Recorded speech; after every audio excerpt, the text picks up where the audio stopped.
When you hear the words deadline and due date, they often sound like they mean the same thing, and most people use them that way.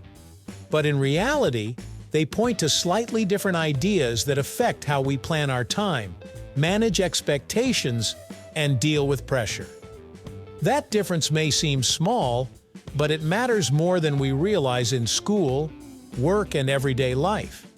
In this video, we'll explore the real difference between deadline and due date, what separates the two, how they're used in real situations, and why knowing the difference can actually make things easier. Let's dive in, right here, on History of Simple Things.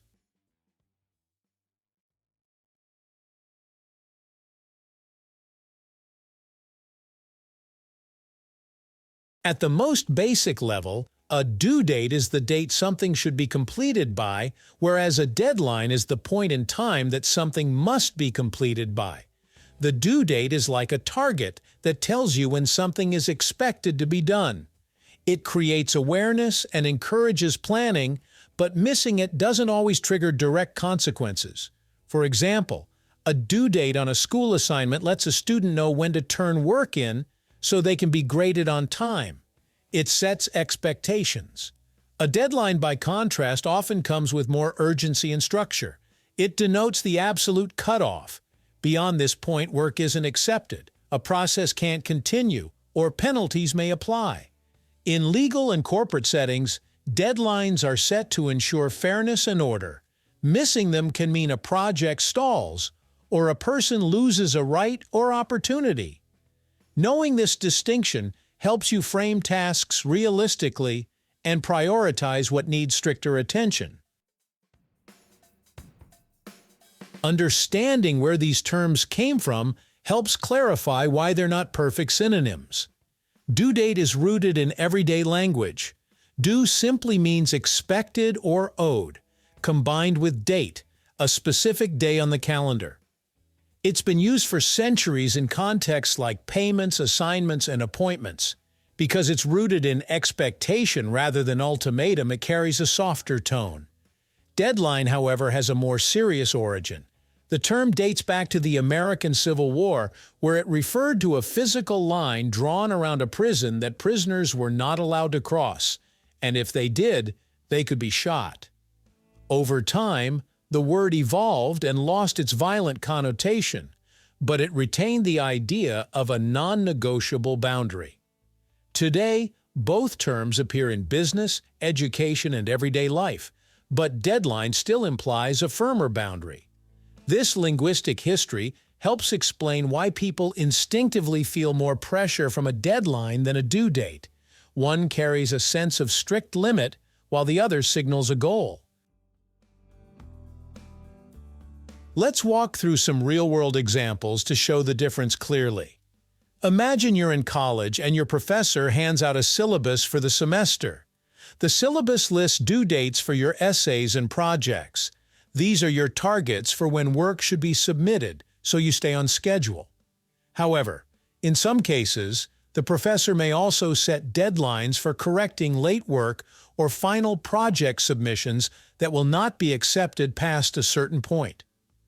Similarly, in a workplace setting, a manager might say a report is due on Friday, encouraging the team to have it ready by then, so there's time for review and edits. But they might also establish a deadline of the following Monday at 9 a.m.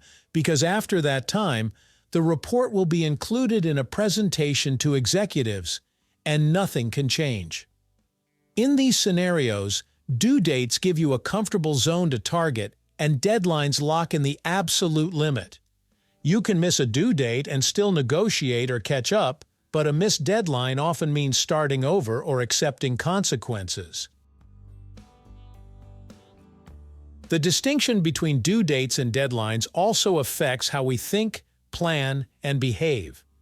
Due dates often feel like helpful markers that guide progress. They create structure without immediate pressure, allowing flexibility in how you work toward them. People tend to view due dates as invitations to start early and distribute effort over time. Deadlines, on the other hand, trigger a psychological response linked to urgency and accountability. Knowing there's a non-negotiable endpoint, people often experience increased focus, heightened stress, or a stronger drive to complete the task.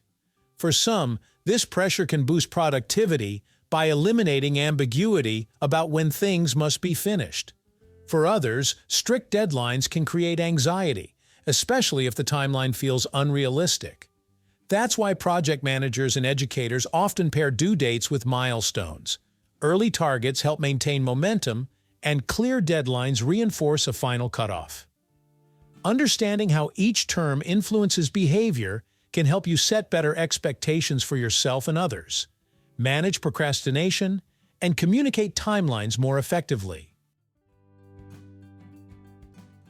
In many systems, a due date can turn into a deadline, depending on policy, context, or consequence.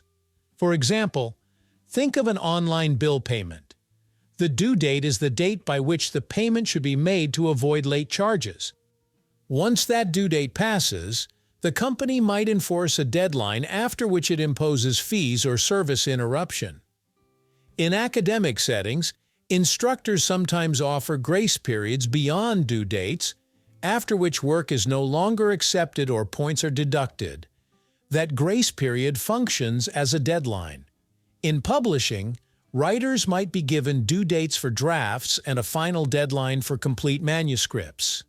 In software development, teams often set internal due dates to pace work and a final deadline for launch. In each case, the due date starts as a helpful target, and as time passes, it may gain the weight of a deadline if standards or policies demand strict cutoff. Recognizing when a due date effectively becomes a deadline helps you allocate effort wisely and avoid last-minute pressure. In short, while due date and deadline sound similar, they serve different roles. A due date sets a target for when something should be finished, often with some flexibility. A deadline marks the final cutoff, where missing it usually brings consequences. Knowing the difference helps you plan better, communicate timelines clearly, and manage pressure more effectively. Whether in school, work, or daily life, understanding these terms makes it easier to meet expectations and stay in control of your time. Thank you for watching. If you have suggestions for our next video, feel free to share them in the comments below. We'll be sure to give you an acknowledgement for your contribution.